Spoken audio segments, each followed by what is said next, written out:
Communiquer est un art que peu d'entre nous maîtrisent, notamment lorsqu'il s'agit de parler avec des personnes de notre entourage de sujets qui fâchent. Comment aborder une conversation difficile pour faire passer le message tout en évitant le conflit? Je vous en parle dans cette vidéo.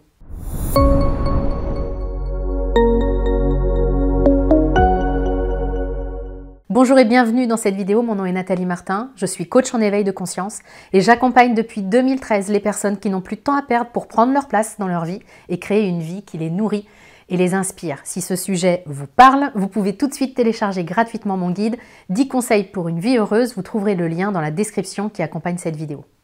Il nous arrive à tous d'avoir des points de désaccord avec des personnes de notre entourage, qu'ils soient personnels ou professionnels.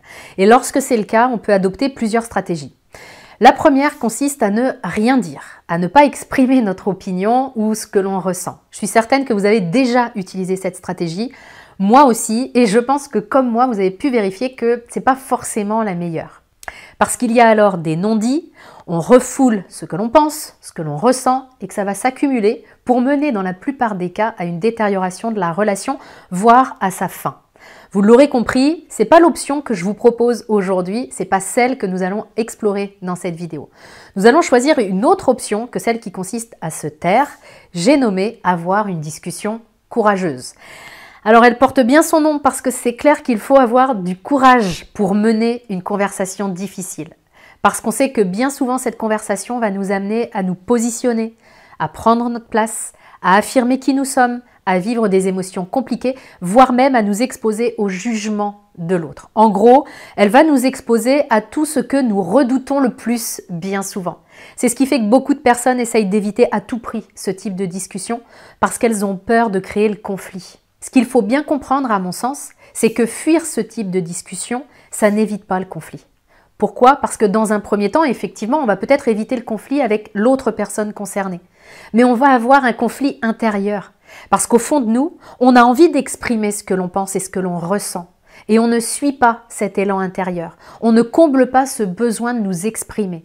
Et ça entraîne un tiraillement, une tension importante à l'intérieur de nous. Sans compter qu'à force de ne pas exprimer ce que l'on ressent au fur et à mesure à ceux qui nous entourent, on laisse les choses s'entasser et s'accumuler.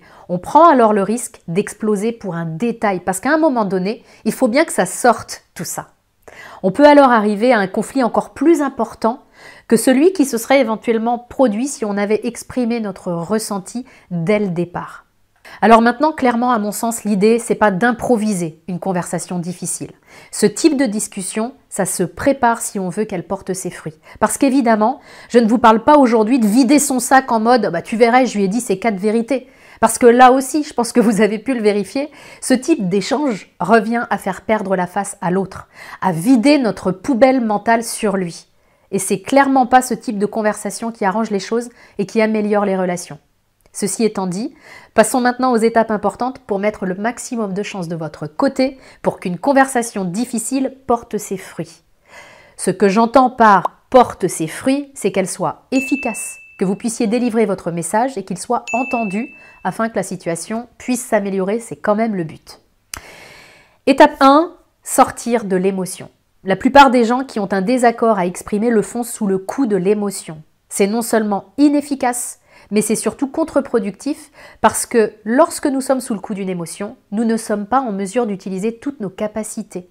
On exprime d'ailleurs parfois que nous sommes hors de nous, ce qui signifie concrètement qu'on va prononcer des mots qui vont dépasser notre pensée et que plutôt que d'arranger les choses, ça va envenimer la situation. Il est donc primordial d'attendre d'être revenu au calme avant d'exprimer un désaccord. Pour ça, il existe différentes techniques comme l'EFT. J'ai fait une vidéo d'ailleurs à ce sujet que vous pourrez retrouver sur ma chaîne. Je ne vais pas rentrer plus en détail parce que ce n'est pas l'objectif de cette vidéo aujourd'hui. Retenez juste qu'une conversation dans un état émotionnel stable sera toujours plus bénéfique et productive qu'une conversation dans un état émotionnel complètement agité. Ça, c'est la première étape. Seconde étape, préparez votre discours. Choisir vos mots a un impact sur la manière dont va se dérouler la conversation, c'est évident. Donc prenez le temps de réfléchir au message que vous avez envie de faire passer. Vous pouvez écrire noir sur blanc ce que vous avez besoin de livrer. Ça va déjà vous faire énormément de bien de vider votre sac sur le papier. Puis ensuite, vous pourrez faire le tri dans tout ce que vous avez écrit pour enlever tout ce qui est de l'ordre du jugement personnel. Vous savez, c'est le fameux « tu qui tue ». Si dans votre discours, vous condamnez l'autre, vous le jugez pour qui il est, alors ça ne va pas du tout arranger les choses. Parce que la personne en face de vous va se sentir agressée. Vous allez passer pour une menace pour son cerveau et ça va engendrer une réaction d'attaque ou de fuite. Et l'une ou l'autre n'arrangera rien de la relation ni de la situation. Donc au lieu de parler de l'autre, parlez de vous et de votre ressenti. Imaginons que vous rencontriez une difficulté, un désaccord avec votre manager, parce qu'il ne vous fait pas passer les messages par exemple. Si vous arrivez en lui disant « de toute façon, tu ne me fais pas passer les messages », vous pouvez avoir le sentiment que vous n'avez rien dit de mal. Mais dans l'oreillette de traduction de votre manager, ça peut donner quelque chose comme « t'es vraiment nul en fait, t'es même pas capable de me faire passer les messages correctement ». Il faut bien comprendre que chacun de nous porte une oreillette de traduction. Et dans l'immense majorité des cas, vous ne savez pas comment fonctionne celle de votre interlocuteur, comment elle traduit vos propos, comment elle les interprète. Donc plutôt que de parler de l'autre, de ce comportement, voire même de qui il est, parlez de votre ressenti par rapport à la situation factuelle. Dans mon exemple précédent, ça pourrait donner quelque chose comme « quand je vois que je n'ai pas toutes les informations pour travailler, moi ça me stresse parce que je n'ai pas toutes les cartes en main pour pouvoir performer et ça c'est vraiment important pour moi. Donc j'ai vraiment besoin que tu me fasses passer les messages. J'ai besoin d'avoir toutes les informations, c'est important pour moi. » Vous le constatez, je ne suis pas en train de parler de l'autre. Je parle de mon ressenti, de mes propres besoins et vous verrez que ça change tout dans une discussion. Troisième point, choisir le moment. Mener à bien une discussion courageuse, c'est aussi choisir le moment stratégique pour la mener. Et ce moment stratégique, ce n'est pas obligatoirement celui que vous avez décidé en amont. Un exemple tout simple pour illustrer mes propos. Imaginons que vous êtes en désaccord avec votre conjoint, il est en train de regarder sa série préférée après sa journée de travail. Vous arrivez devant la télévision en lui disant « faut qu'on parle ». C'est le meilleur moyen pour que la discussion dérape. Parce que de toute évidence, ce n'est pas le bon moment. Donc choisissez le moment avec l'autre personne impliquée. Prenez rendez-vous, même s'il s'agit d'une personne de votre entourage proche. Faites-le de manière très simple, en disant par exemple « j'ai besoin de te parler avant la fin de la semaine ». Ce serait quand le meilleur moment pour toi pour qu'on puisse se poser ensemble? Alors le quatrième point que je vais vous partager est contre-intuitif et très peu utilisé et pourtant c'est peut-être le point qui va vous permettre d'avoir la conversation la plus efficace parce que vous allez pouvoir la mener avec détachement. La plupart des personnes qui n'osent pas avoir une conversation difficile sont bloquées par leur peur. Elles n'osent pas exprimer ce qu'elles ressentent parce qu'elles ont peur de se fâcher avec l'autre personne, voire même de ne plus la voir. Elles ne veulent pas que l'autre personne pense ceci ou ressente cela, et toutes ces peurs sont comme un barrage que beaucoup de personnes n'arrivent pas à franchir. C'est ce qui fait que beaucoup d'entre nous rongent leurs freins, accumulent de la rancœur sans même exprimer ce qui ne va pas à l'autre personne concernée. Alors pour lever ce barrage, je vous invite à aller visiter le pire des cas, à aller explorer ce qui vous fait peur justement. Si vous avez peur que l'autre personne se fâche, allez en explorer les bénéfices. Je sais que c'est contre-intuitif, je viens de vous le dire. Je sais que notre ego nous fait croire qu'il n'y aurait aucun bénéfice, parce que lui vit dans un monde binaire, où tout est bien ou mal.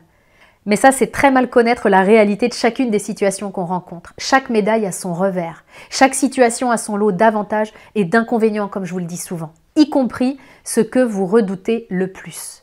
Donc faites l'effort d'aller explorer ce qui pourrait se passer au pire dans la situation qui vous concerne. En faisant ça, vous allez réaliser que même si la conversation ne tourne pas comme vous le souhaitez, il y aura de toute façon des avantages et ce ne sera pas si grave que ça. Vous enlevez ainsi son pouvoir à la peur et vous allez pouvoir aborder la conversation de manière beaucoup plus fluide, beaucoup plus détendue.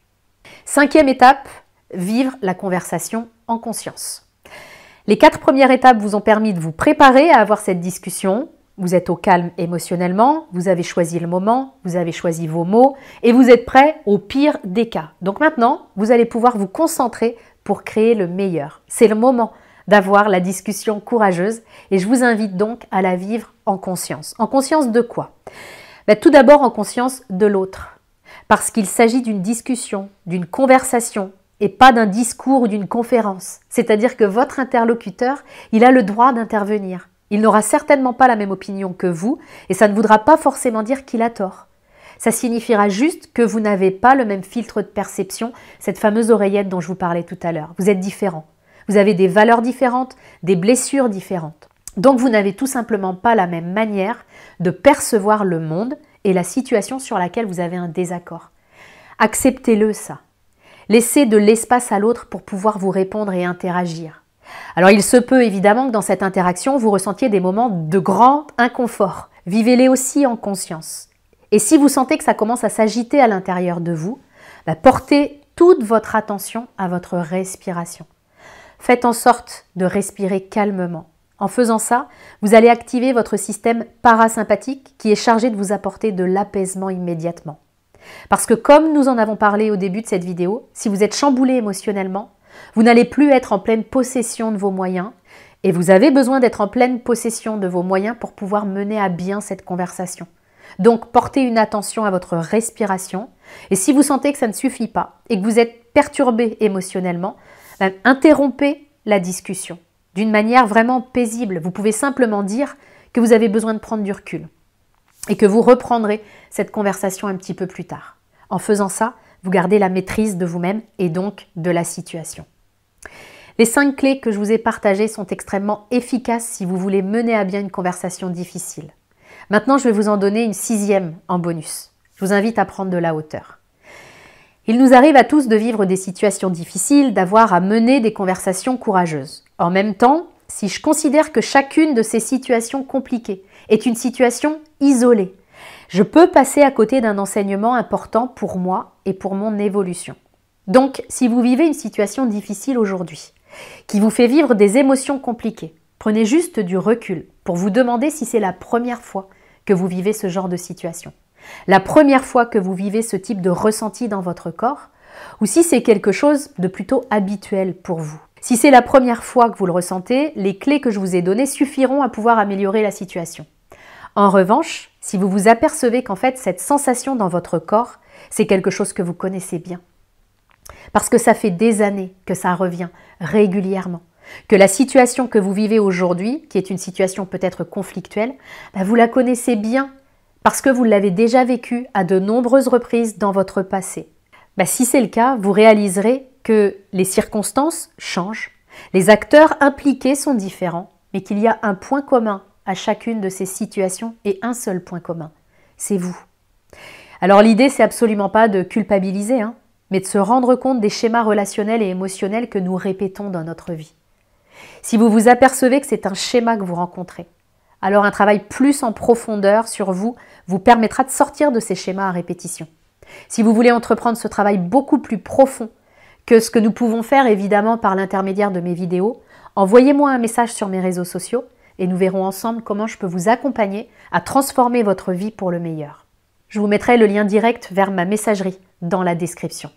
Cette vidéo vous a aidé. Merci d'avance de la commenter, de la liker, de la partager, parce qu'en faisant ça, vous apportez une contribution vraiment importante et je vous en remercie très sincèrement. À très bientôt.